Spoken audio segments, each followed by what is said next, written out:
Musa alaihi salam adalah salah seorang nabi yang termasuk di dalam kelompok ulul azmi, 5 di antara yang terbesar. Beliau mendapat gelar kalimullah, artinya rasul yang pernah diajak dialog langsung oleh Allah subhanahu wa ta'ala. Seperti yang kita maklum bahwa di zaman Nabi Yusuf alaihi salam, beliau membawa serta seluruh keluarganya untuk tinggal di Mesir.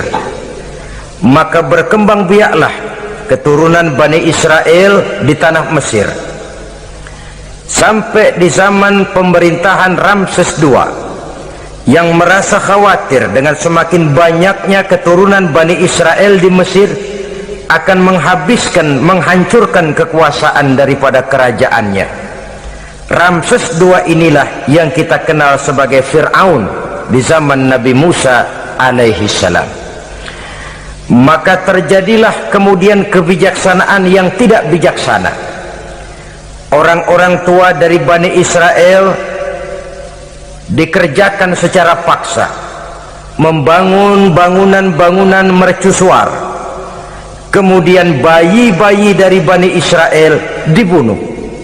Orang tuanya disuruh kerja paksa, bayi laki-lakinya dibunuh, dengan target agar Bani Israel hapus dari permukaan bumi ini. Tetapi kehendak Allah pasti juga akan terjadi. Maka lahirlah Nabi Musa alaihi salam, yang kelahirannya disembunyikan oleh orang tuanya dari pengetahuan umum. Namun bagaimanapun disembunyikan, kekhawatiran itu datang juga di hati ibu Nabi Musa alaihi salam. Allah kemudian memberikan ilham kepada ibu daripada Nabi Musa, masukkan anakmu ke dalam satu peti, hanyutkan di sungai Nil. Itu dilakukan oleh ibu Nabi Musa alaihi salam. Dimasukkannya bayi Musa ini ke dalam peti, ditutup rapat, dihanyutkan di sungai Nil. Kemudian ibu tadi memerintahkan saudara perempuannya untuk mengikuti kemana peti ini hanyut di bawah arus sungai Nil. Adapun peti ini kemudian hanyut dibawa oleh arus sungai Nil, memasuki istana Fir'aun. Maka permaisuri atau istri daripada Fir'aun melihat peti hanyut itu, diperintahkan tentaranya untuk mengambil peti tadi. Manakala peti terbuka, berisi seorang bayi laki-laki yang sangat mungil, sangat gembiralah istri daripada Fir'aun. Diusulkannya kepada suaminya agar bayi laki-laki tadi diambil saja, dijadikan sebagai anak angkat, dipelihara dan dibesarkan dalam istana. Fir'aun menerima usul daripada istrinya. Maka sejak saat itu dijaga, dipelihara dan dibesarkanlah Nabi Musa alaihi salam di lingkungan istana Fir'aun laknatullah alaihi.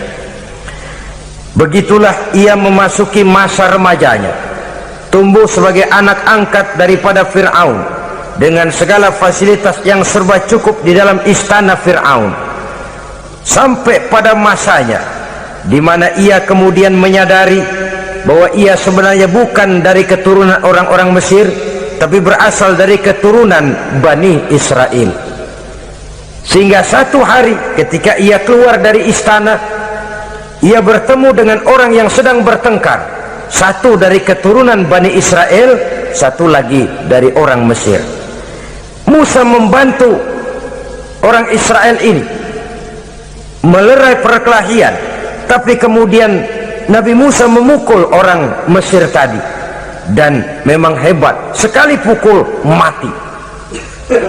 Saudara-saudara, tidak sengaja Nabi Musa itu hanya memukul, memberikan peringatan, tapi mati. Ini disembunyikan oleh Nabi Musa, tapi bagaimanapun disembunyikannya, akhirnya toh tahu. Apalagi Fir'aun sejak awal memang sudah mendapat firasat, jangan-jangan inilah yang banyak diramalkan oleh dukun-dukunku, ahli nujum di istanaku, bahwa akan lahir seorang anak laki-laki dari keturunan Bani Israel yang akan menghancurkan kekuasaanku. memusnahkan kerajaanku. Jangan-jangan ini orangnya. Sejak hari pertama menemukan bayi Musa, Fir'aun sudah punya firasat ke arah itu. Tapi karena kalah oleh desakan istrinya, maka diterimalah Musa untuk dibesarkan di dalam lingkungan istana. Sehingga akhirnya oleh karena perasaan bersalah ini, Nabi Musa melarikan diri dari istana Fir'aun setelah nyata-nyata bahwa dia memang keturunan Bani Israel. Melarikan dirilah Nabi Musa alaihi salam keluar dari Mesir menuju negeri Madian. Di dalam pengembaraannya, saudara-saudara, di satu lembah, Nabi Musa ketika itu belum menjadi nabi. Pemuda Musa ketika itu sedang beristirahat. Dari kejauhan dilihatnya orang sedang berdesak-desakan. Rupanya adalah pengembala-pengembala kambing yang akan mengambil air dari dalam sumur. Mereka berdesak-desakan, berebut karena sumur cuma satu, yang ambil air kelewat banyak. Di antara desakan-desakan orang itu, Nabi Musa melihat dua orang wanita kakak beradik minggir saja, tidak ikut berdesak-desakan. Nabi Musa menghampiri dua wanita tadi. Kamu sedang apa di sini? Kami sebenarnya ingin mengambil air. Kenapa tidak ikut berdesak-desakan? Itulah soalnya. Mereka laki-laki semua, gagah perkasa pula. Kalau kami ikut berdesak-desakan, bagaimana jadinya kami?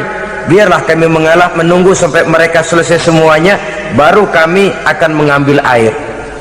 Mengertilah Nabi Musa bahwa wanita kakak beradik ini demikian halus akhlaknya, gak mau berdesak-desakan sama orang laki. Budi pekertinya sedemikian luhur. Tungguin aja dah, ntar juga beres. Kalau semua udah kan pada minggir, kita nggak pakai berdesak-desakan. Saudara hadirin, menyadari kodrat kewanitaannya, sehingga berdesak-desakan itu saja sudah dianggap bisa mengurangi citranya sebagai wanita. Biar dia ngalah aja, tungguin ntar juga rapi. Bukan malah ikut ngerangsek. Enak nih berdesakan sama orang laki nih, lumayan nih.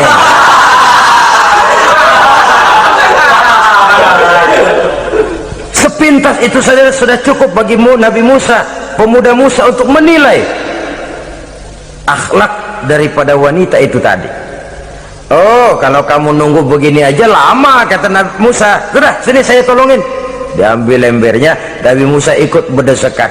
Karena Nabi Musa memang kuat badannya, gak lama sudah dapat air.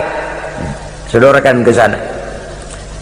Si wanita segera tahu bahwa pemuda ini begitu baik budi pekertinya, mau menolong orang yang dalam kesusahan.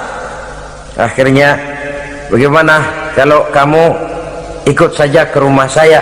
Bapak saya sudah tua, senang hatinya kalau kamu ikut ke rumah, kenalan sama bapak saya. Ayolah, ayolah, berangkatlah.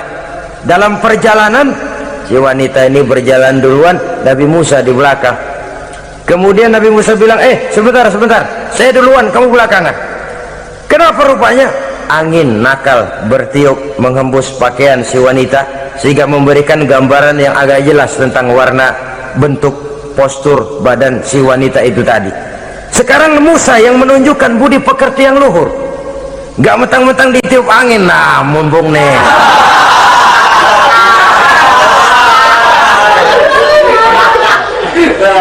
rezeki nih, kapan lagi nyari yang begini?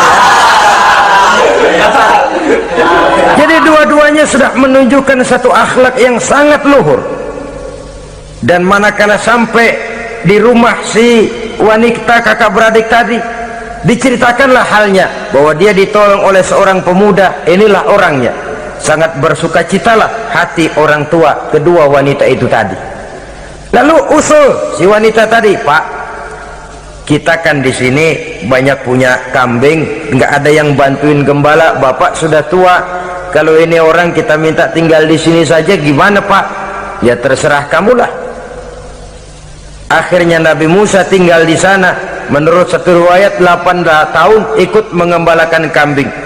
Dan orang tua tadi tidak lain adalah Nabi Syuaib alaihi salam, yang pada akhirnya kemudian Nabi Musa dikawinkan dengan wanita itu tadi. Setelah berumah tangga, Nabi Musa ingat kembali bahwa ia sesungguhnya keluar dari Mesir karena menghindarkan diri, bahwa kaumnya Bani Israel hidup di Mesir itu tertindas di bawah rezim kekuasaan Fir'aun yang zalim, dikerjakan secara paksa, wanita dipermalukan, bayi-bayi laki-laki dibunuh. Tergerak hatinya, dia sudah enak, punya mertua bijaksana, punya istri cantik, hidup tenang sebagai pengembala kambing, tapi nurani kebangsaannya berontak. Saya tidak boleh bersenang-senang sementara bangsa saya ditindas. Saya tidak boleh menari di atas bangkai saudara saya. Saya tidak boleh tersenyum di atas penderitaan saudara-saudara saya. Saudara-saudara saya Bani Israel merintih di bawah penindasan Fir'aun. Saya harus membebaskan mereka. Diceritakanlah hal ini kepada mertuanya. Wah, kalau pakai bahasa mertua, saya mau kembali ke Mesir. Untuk apa Musa? Untuk menyelamatkan saudara-saudara saya Bani Israel yang masih dalam cengkraman kezaliman rezim Fir'aun. Saya harus membebaskan mereka. Ya, kalau memang itu tekadmu nak, berangkatlah. Bapak mengiringimu dengan doa. Berangkatlah Nabi Musa bersama istrinya. Sampai ketika beliau sedang istirahat di satu lembah, dari kejauhan beliau melihat ada api menyala. Beliau berkata kepada istrinya, kau tunggu di sini, tidak lama saya akan kembali, saya akan menghampiri api itu. Berangkat Nabi Musa ke arah api menyala tadi. Makin didekati makin terang sinarnya, sampai kemudian terdengar suara, ya Musa, inni ana rabbuka fakhla' na'laik, innaka bilwadil muqaddasi tuwa wa ana akhtartuka fastami' lima yuha. Wahai Musa, akulah Tuhanmu, bukalah terompahmu, sesungguhnya engkau berada di satu lembah yang disucikan bernama lembah tua. Aku telah memilihmu Musa, dan sekarang dengarlah apa yang diwahyukan kepadamu. Pada saat itulah turun wahyu pertama, dan resmilah sudah Nabi Musa diangkat menjadi Rasul oleh Allah Subhanahu wa ta'ala di satu lembah di Bukit Tursina. Apa wahyu yang pertama turun? Bunyinya, innani anallah la ilaha illa ana fa'budni. Sesungguhnya aku inilah adalah benar-benar Tuhanmu, tidak ada Allah selain daripada Allah, engkau hanya beribadah menyembah kepadaku. Ini umum saudara. Semua Rasul yang diutus Allah, inilah ajaran prinsipnya. Anallah la ilaha illa ana, akulah Allah Tuhanmu, tidak ada Tuhan lain selain Allah. Semua Rasul membawa ajaran ini. Oleh sebab itu, bukan hanya sekadar percaya kepada Tuhan saja yang penting. Sudahlah, pokoknya kan percaya kepada Tuhan. Iya, Tuhan yang mana?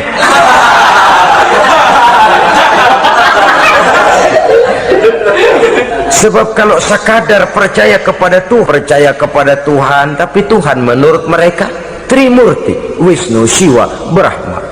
Orang Buddha percaya kepada Tuhan, tapi Tuhan dalam pandangan mereka ada Tuhan kecil Hinayana, ada Tuhan besar Mahayana. Orang Majusi juga percaya kepada Tuhan, tapi Tuhan dalam pandangan mereka ada Tuhan kebaikan. Ada Tuhan, percaya kepada Tuhan. Tuhan yang mana? Itu yang prinsip. Sebab salah kita dalam mempercayai Tuhan, kita akan terjebak ke dalam penyakit, kalau tidak kufur, syirik, dan dua-dua itu bapak moyangnya dosa.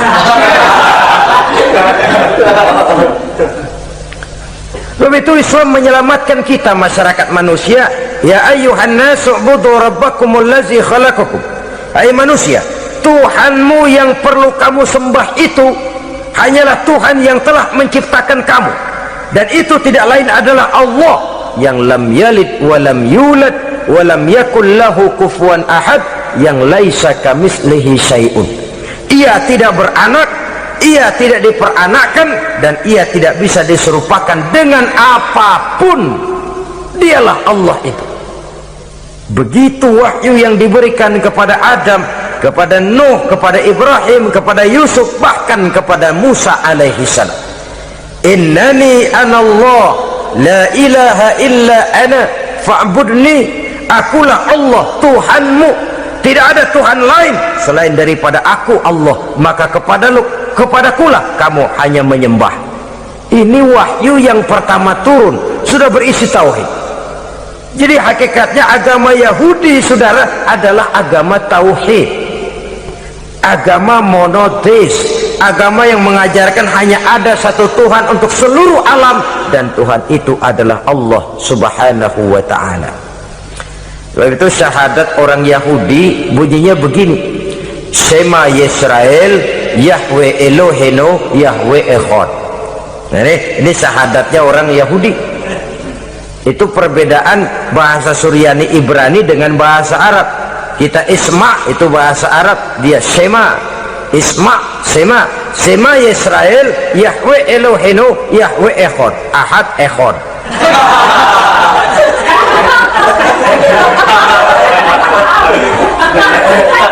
Maksudnya jelas, Shema Yisrael Yahweh Elohenu Yahweh Echad. Dengarlah hai Israel, Tuhan kita ialah Tuhan yang Esa. Yahweh kata mereka, Tuhan kita ialah Tuhan yang Esa. Esa tunggal, tidak beranak, tidak diperanakan. Kalau masih beranak, masih diperanakan, jangan Esa disebut, sebab dia masih berbilang, dan maha suci Allah daripada sifat berbilang. Jadi asas dari seluruh misi yang dibawa oleh Rasul yang 25 itu sama, tauhid inti ajarannya. Setelah tauhid, wa aqimis sholata li dzikri, dan dirikanlah solat untuk mengingat aku. Jadi solat pun diwajibkan kepada Nabi Musa, cuma teknisnya yang berbeda. Bagaimana solat di zaman Nabi Musa, bagaimana solat di zaman Nabi Sulaiman, bagaimana solat di zaman Nabi Muhammad. Prinsipnya sama, solat, teknisnya yang berbeda. Di zaman Nabi Sulaiman konon solat itu tidak pakai ruku, tidak pakai sujud, diri saja. Makanya Nabi Sulaiman itu menurut riwayat meninggalnya dalam posisi berdiri. Artinya apa? Dalam keadaan solat beliau itu, bukan diri ngejedek kayak kita nungguin bus, bukan.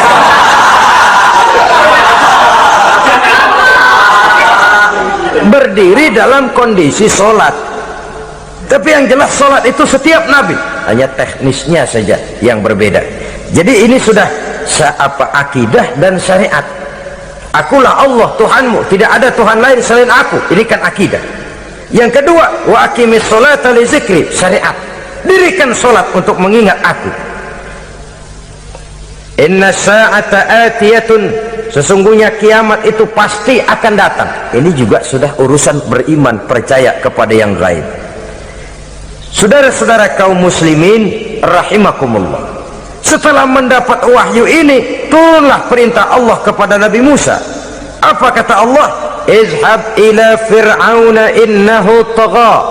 Sekarang Musa, berangkatlah kamu menuju Fir'aun, ia telah melampaui batas. Berangkatlah kamu ke sana Musa, hadapi Fir'aun, sampaikan dakwah ini, ia telah melampaui batas. Innahu tagha, ia telah berlebih-lebihan. Nah, saudara-saudara, jadi dua fungsi sudah. Kalau pada mulanya Nabi Musa berniat kembali ke Mesir hanya untuk membebaskan kaumnya Bani Israel, sekarang malah bertambah. Tidak hanya sekedar itu, malah lebih utama adalah menyampaikan risalah, menyampaikan misi kerasulannya, menyadarkan Fir'aun, menegakkan tauhid, mengembangkan syariat. Bertambahlah tugas Nabi Musa sebagai pejuang bangsa, juga sebagai mujahid, pejuang agama.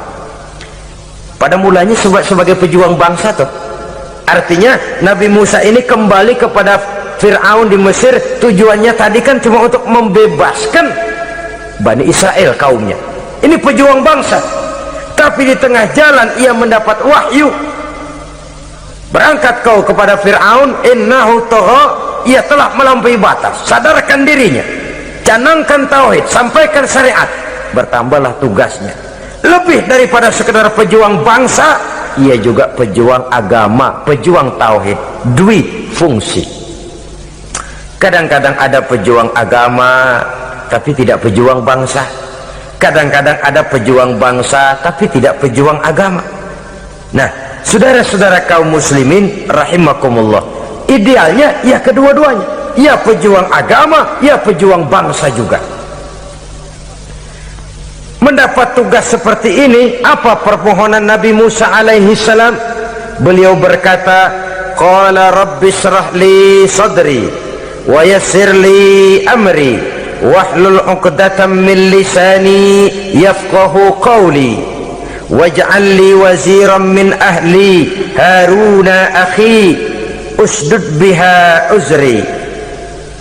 Ini permohonan Nabi Musa ketika dilantik menjadi rasul, diberikan tugas, berangkat kau ke Mesir, sampaikan risalah ini kepada Fir'aun karena ia telah melampaui batas. Apa permohonan Nabi Musa?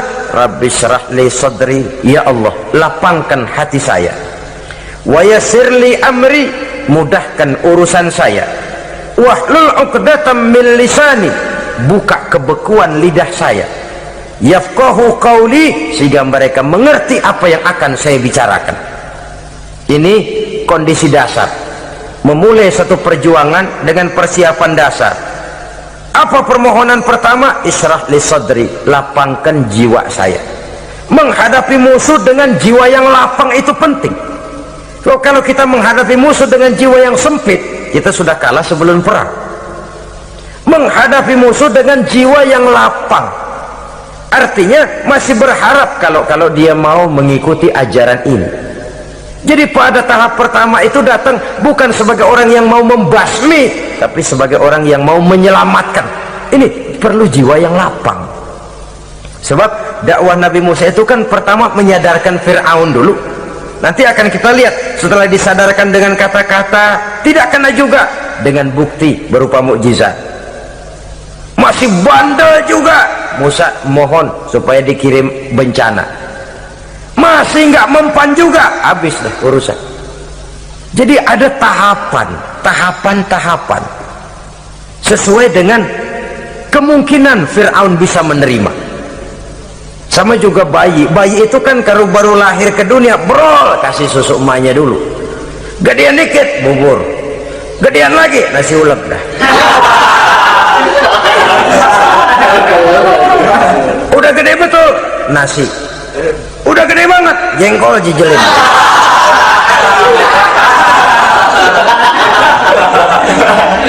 Jadi ada semacam tahapan. Kalau begitu lahir dikasih jengkol kan habis. Peringatan dulu, setelah peringatan bukti berupa mukjizat, dihadapkan dengan sihir, menang mukjizat. Masih tidak mempan juga, teguran, dikirimkan azab, dikirimkan bencana. Masih tidak mempan juga, sudah ditenggelamkan oleh Allah di Lautan Merah. Itu akan kita ceritakan kemudian nanti. Jadi apa yang diminta oleh Nabi Musa, ya Allah lapangkan hati saya menghadapi Fir'aun ini, Fir'aun CS, Fir'aun, Haman dan lain-lain. Dan jangan lupa Fir'aun itu cuma ya hakikat tapi juga simbol. Hakikatnya memang ada yang namanya Fir'aun itu, simbol karena Fir'aun selalu berkembang di setiap zaman, di setiap tempat Fir'aun selalu ada. Cuma liciknya Fir'aun ini kemana dia pindah, ke situ dia ganti nama. Orang sering lupa padahal isinya Fir'aun. Namanya bisa Hitler, namanya bisa Mussolini, namanya bisa Stalin, tapi isinya Fir'aun. Kemana dia tinggal, di situ dia ganti nama. Simbol dari kekuasaan yang terlepas dari kontrol iman, simbol dari kekuasaan yang menyebabkan orang lupa diri dan lupa daratan. Dan sebenarnya mah Fir'aun mulanya cuman raja tuh, raja doangan dia, cuman kelamaan jadi raja kagak mau turun-turun. Akhirnya dia menganggap tidak ada yang lebih tinggi daripadanya. Apalagi ketika Nabi Musa datang mengajarkan ada Tuhan lain, yaitu ada Tuhan yang sebenarnya yaitu Allah. Lah Fir'aun sampai kepada puncak kekurang ajarannya memproklamirkan diri sebagai Tuhan. Ana rabbukumul a'la. Bukan karena kebodohannya sebenarnya, tapi karena gengsi kekuasaannya. Nah ini, gengsi kekuasaan ini sering menyebabkan orang overacting. Fir'aun bukan bodoh, bukan. Fir'aun bukan tidak tahu kalau Musa itu benar, tahu. Fir'aun bukan tidak ngerti kalau itu mukjizat, sihir kalah, tahu. Tapi gengsi kekuasaan. Gua kan raja, masa di depan rakyat tunduk sama Musa? Gengsi dong.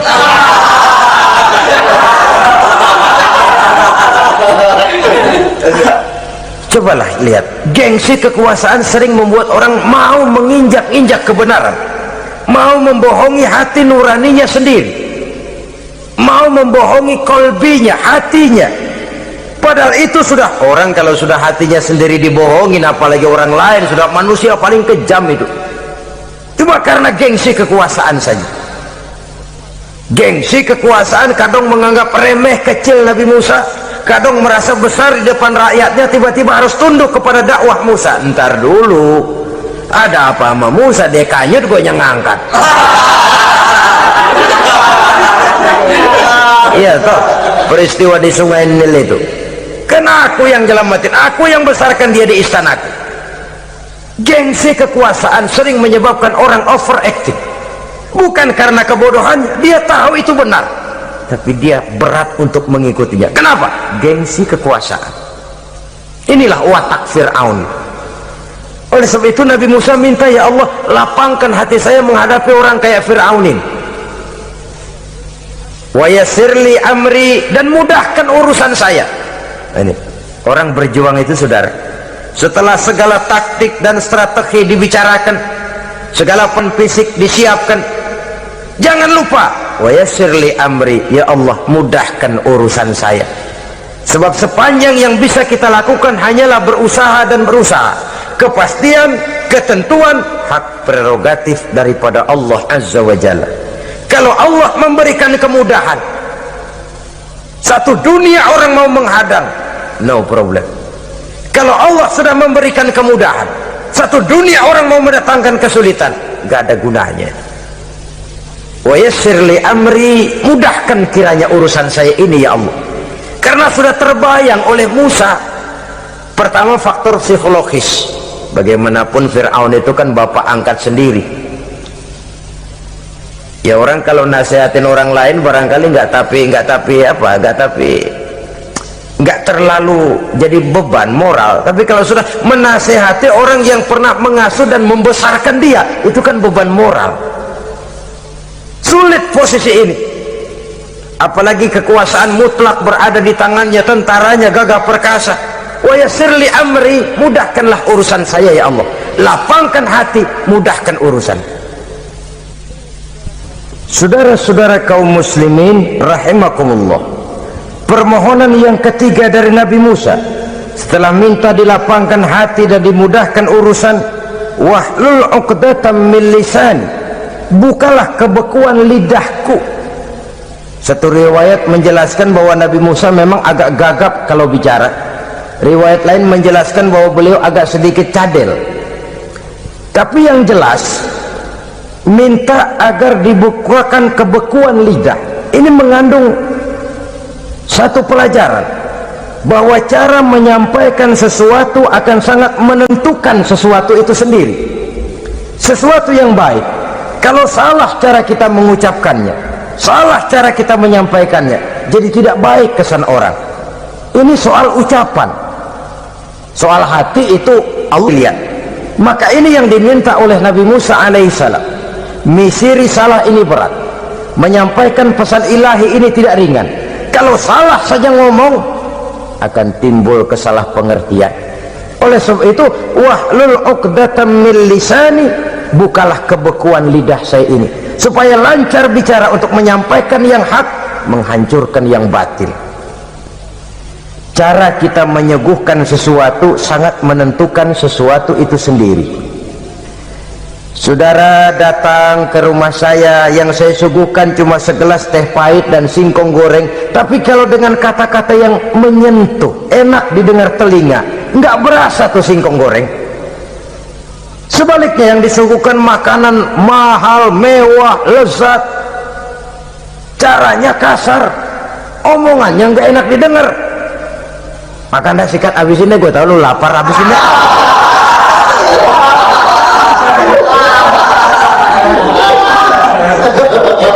rasanya biar lapar juga nahan juga gitu.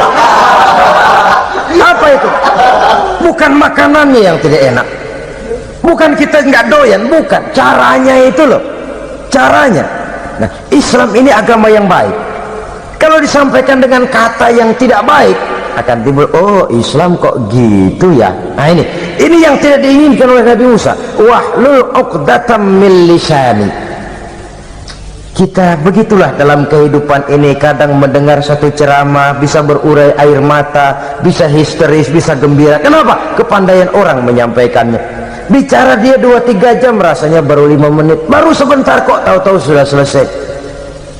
Ada yang udah setengah jam, baru seperempat jam ngomong, udah rasanya udah kayak 3 jam.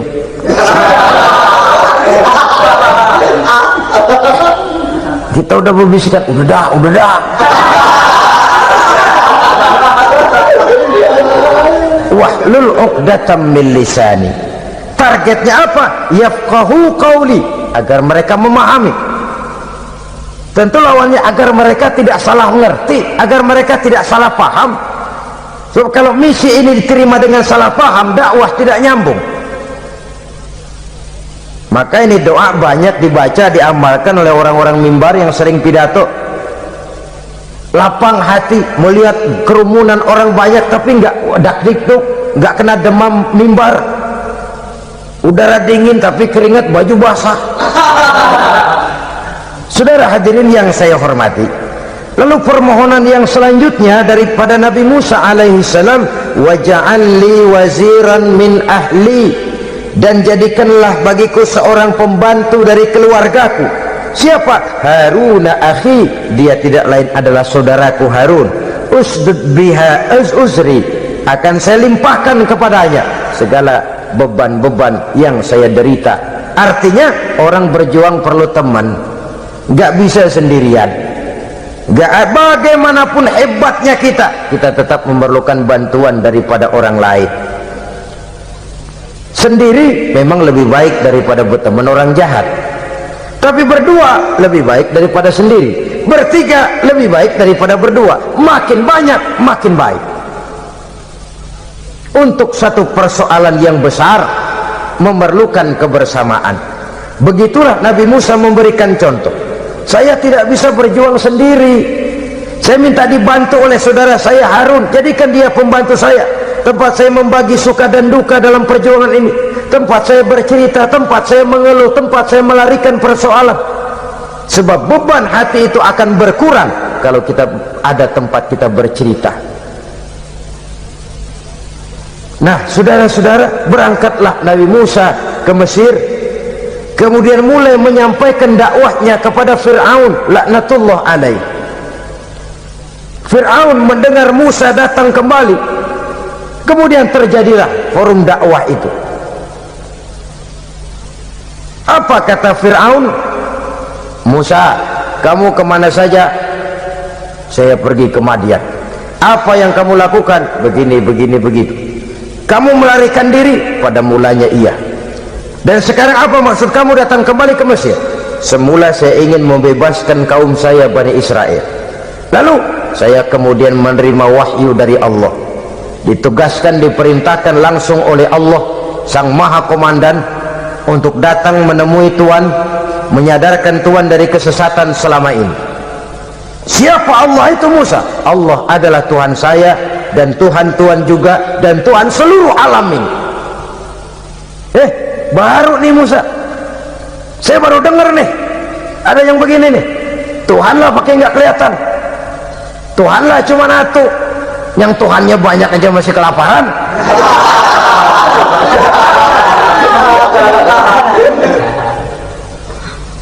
Di mana Tuhan?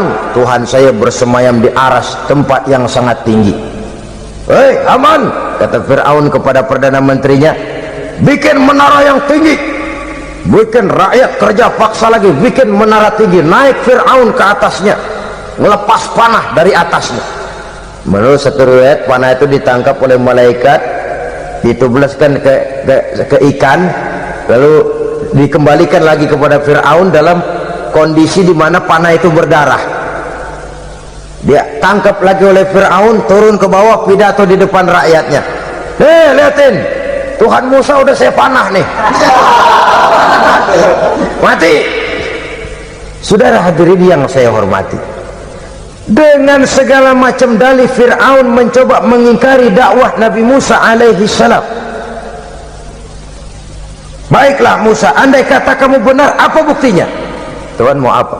Kamu sanggup menandingi tukang sihir saya? Insya Allah. Ayo kumpul tukang sihir, kumpul. Kumpulkan tukang sihir, dilepaskan tali-tali kecil, berubah jadi ular mengejar Musa. Musa oleh Allah difirmankan, lemparkan tongkatmu Musa. Musa melemparkan tongkatnya. Tongkat Musa kemudian berubah menjadi ular besar yang menerkam ular-ular kecil tadi. Habis itu ular kecil ciptaan tukang sihir Fir'aun. Begitu hebat mukjizat yang diberikan Nabi Musa, dan Fir'aun tahu itu mukjizat, tapi dia ingkar juga, tidak mau beriman. Sudah nyata bukti, sudah jelas saksi, dia tetap ingkar.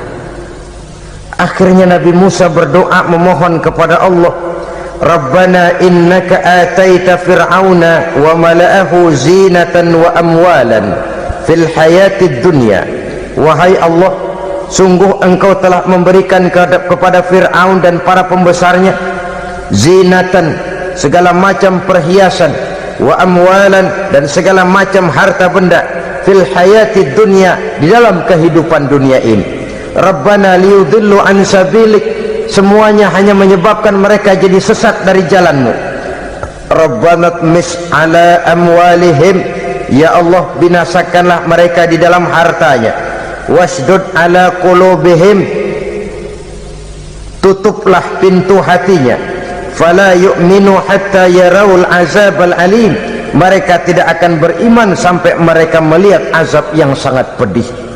Sudah dibuktikan dakwah baik-baik tidak mempan, bukti berupa mukjizat tidak kena, sampai dikirimkan teguran berupa berbagai macam bencana masih tidak juga beriman. Akhirnya Nabi Musa memutuskan, kalau begitu menyelamatkan kaum dululah. Kaumnya Bani Israel dibebaskan dari perbudakan, dibawa oleh Musa keluar dari Fir'aun, dari Mesir, dikejar oleh Fir'aun. Dalam pengejaran ini sampailah Nabi Musa di tepian Laut Merah. Buntu, depan laut, belakang tentara Fir'aun. Maju kecebur, mundur kepergok musuh, nggak ada pilihan lain. Dalam kondisi seperti ini, Allah subhanahu wa ta'ala berfirman kepada Musa, lemparkan tongkatmu ke laut, hai Musa. Musa melemparkan tongkatnya ke laut, terjadilah mukjizat. Laut terbelah, jalan muncul ke permukaan laut. Lewat Musa di jalan itu, Fir'aun terus mengejar. Ketika Musa sampai di tepian sebelah sana, Fir'aun masih di tengah jalan. Laut menutup kembali, hilang itu jalanan.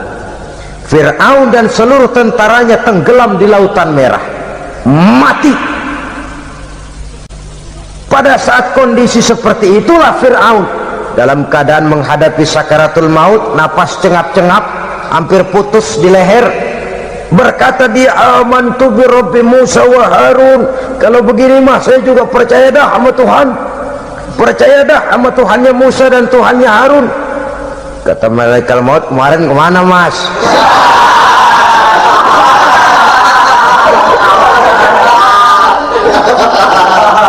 Sudah gini hari baru mau percaya, terlambat. Akhirnya Fir'aun mati, tapi badannya utuh. Allah berjanji, wa kadzalika nunajjika bi badanika litakuna liman khalfaka ayah. Kami selamatkan badanmu Fir'aun agar menjadi pelajaran bagi orang-orang sesudah kamu nanti. Fir'aun mati tapi badannya selamat terdampar di tepi pantai oleh rakyat Mesir. Wah, ini raja kita nih, raja kita, ketemu hidup mati.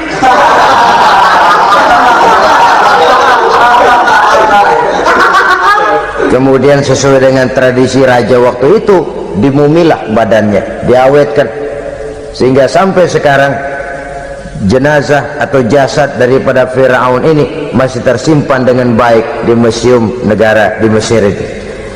Saudara-saudara kaum muslimin rahimakumullah, jadi satu hal yang bisa kita ambil pelajaran daripada riwayat perjalanan dakwah Nabi Musa ini, bahwa dakwah menyampaikan risalah memang bukan jalan lurus dan licin bertabur bunga di kanan kirinya.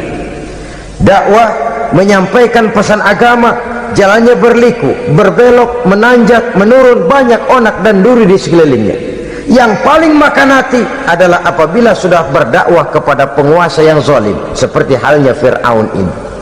Bagaimanapun ia punya kekuasaan, ia punya tentara, ia bisa menghitamkan yang putih, ia bisa memutihkan yang hitam. Kalau bukan iman yang jadi landasan moral dalam perjuangan, orang mudah frustasi.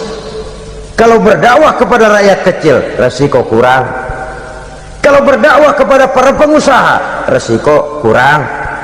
Kalau berdakwah kepada kelompok-kelompok yang tidak memegang kekuasaan, resiko kurang.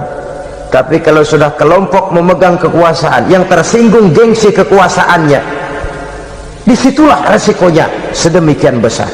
Ini yang dihadapi oleh Nabi Musa alaihi salam. Tapi yang dijalaninya dengan tabah, dengan tekun. Karena kebenaran memang bisa ditekan, tapi satu hal yang jelas, kebenaran sama sekali tidak akan bisa dikalahkan. Buat sementara dia bisa ditekan, tapi lambat atau cepat dia pasti akan muncul ke permukaan, dan kebenaran jugalah yang akan tampil sebagai pemenang. Sebenarnya kurang apa Fir'aun? Kekuasaan mutlak berada di tangannya. Seluruh menteri-menterinya adalah pendukungnya belaka. Rakyat dipaksa untuk takut dan taat kepadanya. Dia adalah kekuasaan tunggal di Mesir. Sementara kaum Bani Israel berada di bawah penjajahannya, penindasannya, kesewenang-wenangannya. Dan bahkan ketika Nabi Musa sudah menyampaikan dakwahnya, Fir'aun malah sempat mengungkap jasa. Musa, kamu kok sekarang bisa begitu? Enggak ingat ya dulu kamu hanyut di sungai Nil, istri saya kan yang angkat, saya yang besarkan di istana saya. Kok sekarang kamu bisa ngelawan saya sih? Ini biasa.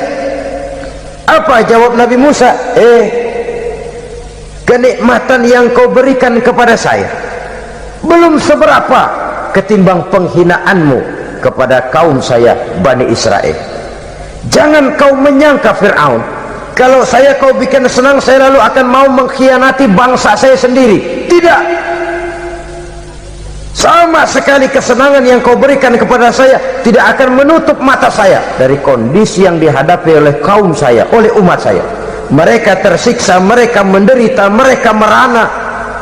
Haruskah saya lupakan mereka cuma karena saya sudah tinggal di istanamu, engkau yang membesarkan?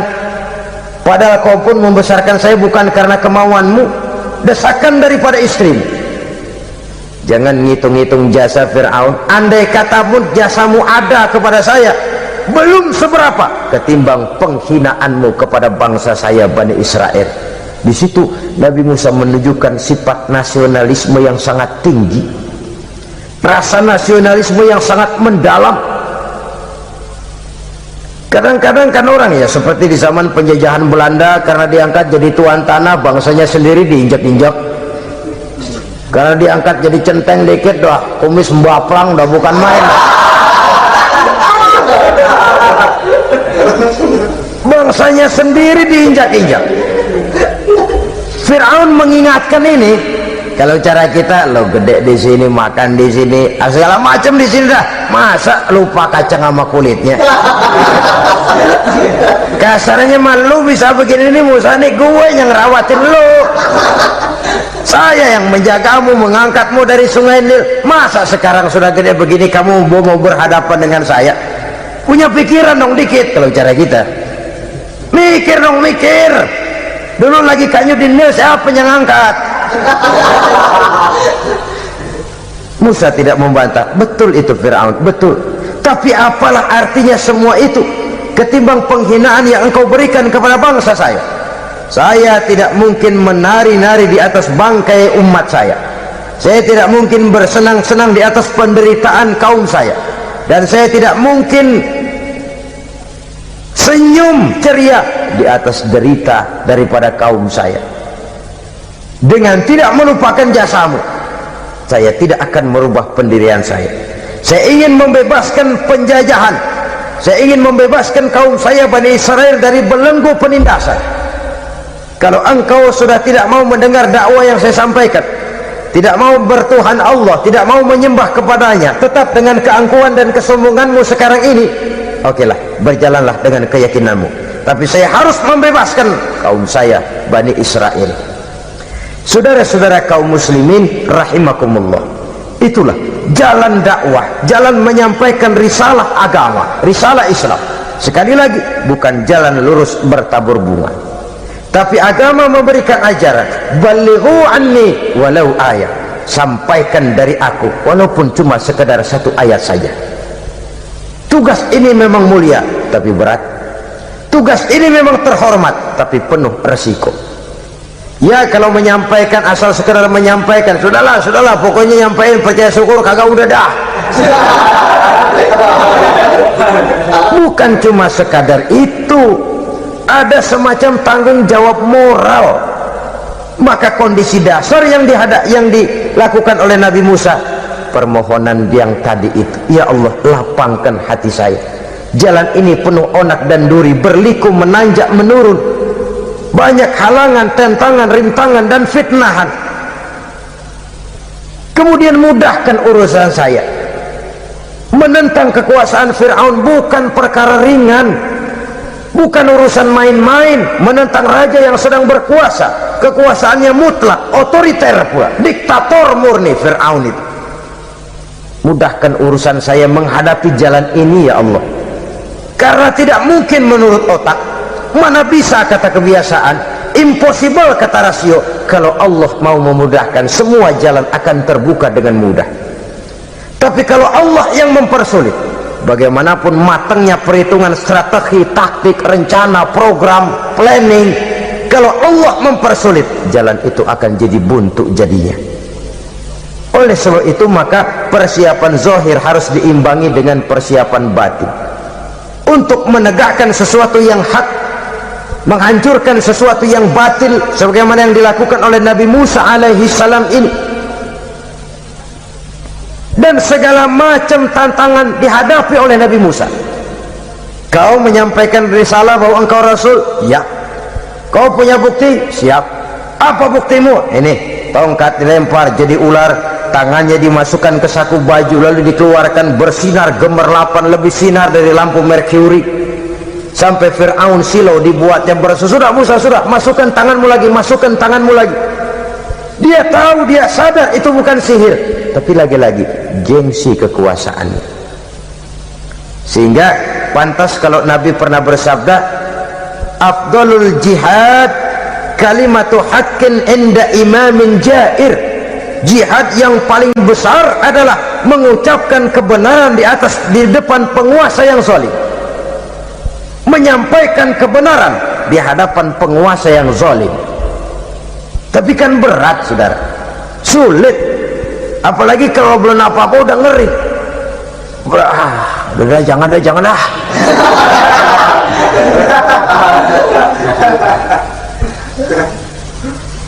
Itu sebabnya israh li sadri, lapangkan hati saya.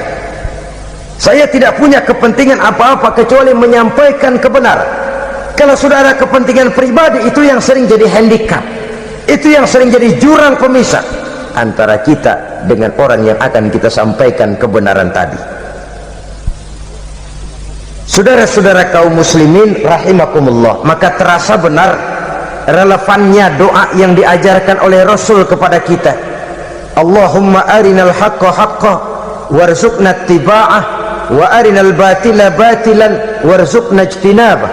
Ya Allah, tunjukkan kepada saya bahwa yang benar itu benar, berikan saya kekuatan untuk mengikutinya. Ya Allah, tunjukkan kepada saya bahwa yang salah itu salah, berikan saya kekuatan menghindarinya. Kenapa?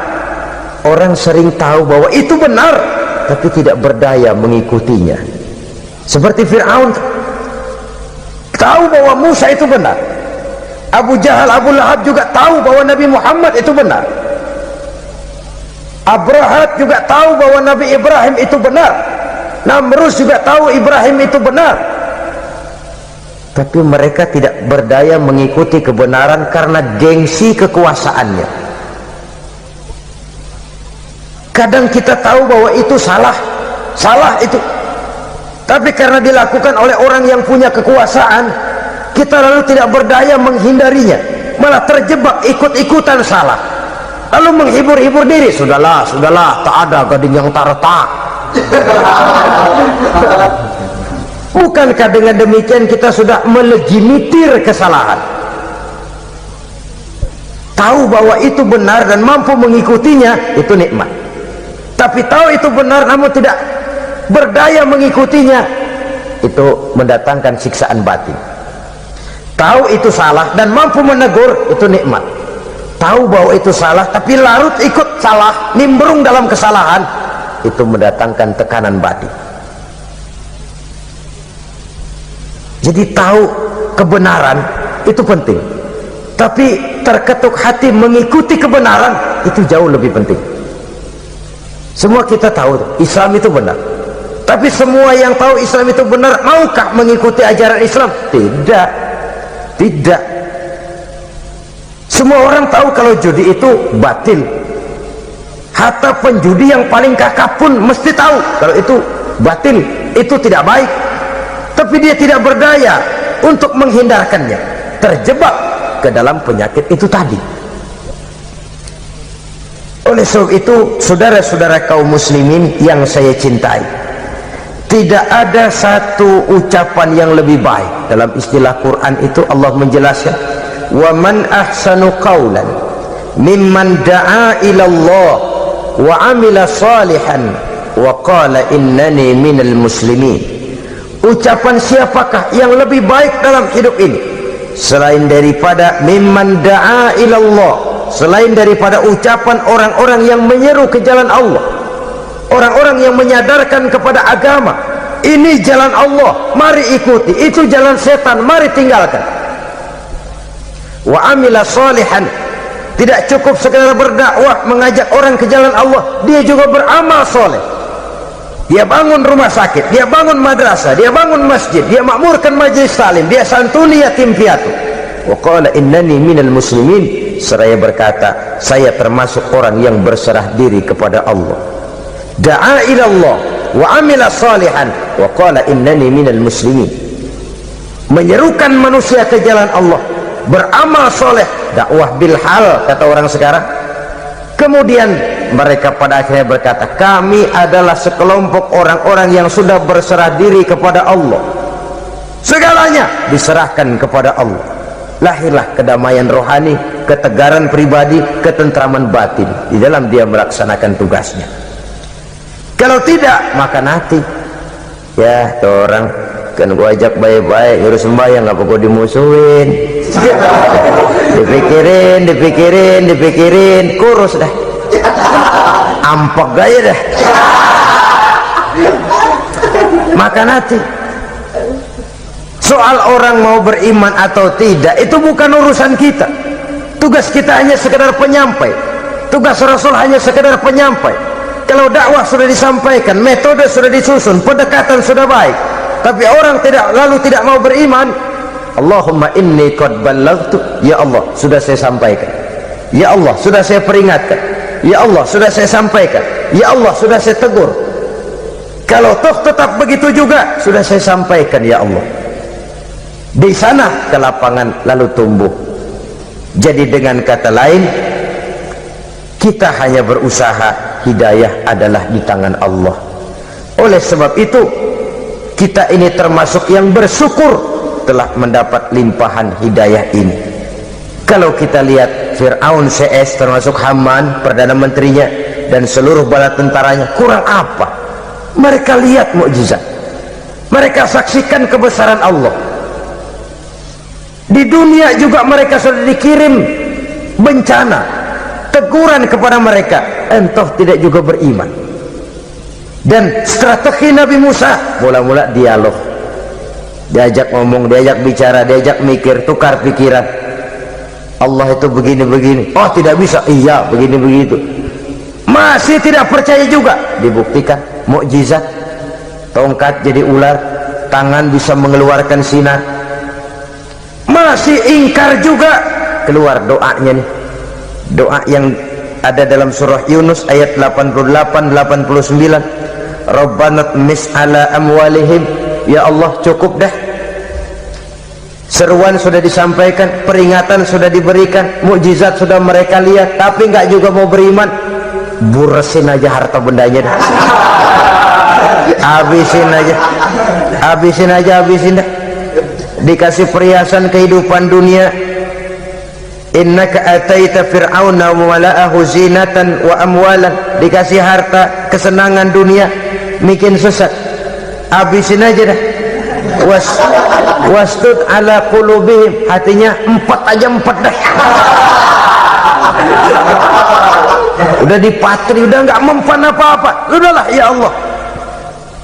Wala yu'minu hatta yaraul azab al-alim. Rasanya mereka memang nggak bakal mau beriman kalau belum melihat azab yang sangat pedih.